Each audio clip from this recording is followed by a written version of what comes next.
This is the Lone Crater YouTube. We hope this video helps. In this video, I will show how to open an Audi A3 key battery. First, locate the small release button on the side of your key fob.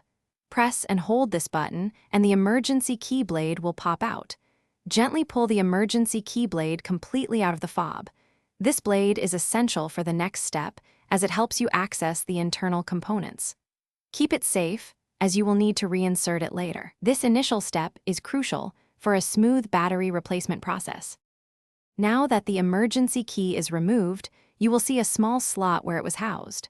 Take a small flathead screwdriver or a coin and insert it into this slot.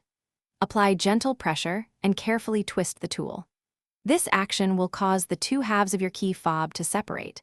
Be sure to work slowly and avoid excessive force to prevent any damage to the plastic casing. With the key fob open, you will now see the old battery. Take note of its orientation, specifically which side is facing up, usually the positive side. Gently pry out the old coin cell battery. Now, take your new CR2032 battery. Ensure the positive side, often marked with a plus sign, is facing upwards as you carefully place it into the compartment.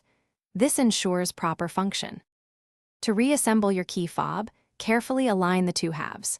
Make sure all the internal components are properly seated before pressing them together. Apply firm, even pressure until you hear and feel them click securely into place, forming a tight seal. Finally, slide the emergency key blade back into its slot until it locks. Your Audi A3 key fob is now ready for use with its new battery. Thanks for watching. Consider subscribing if we helped you.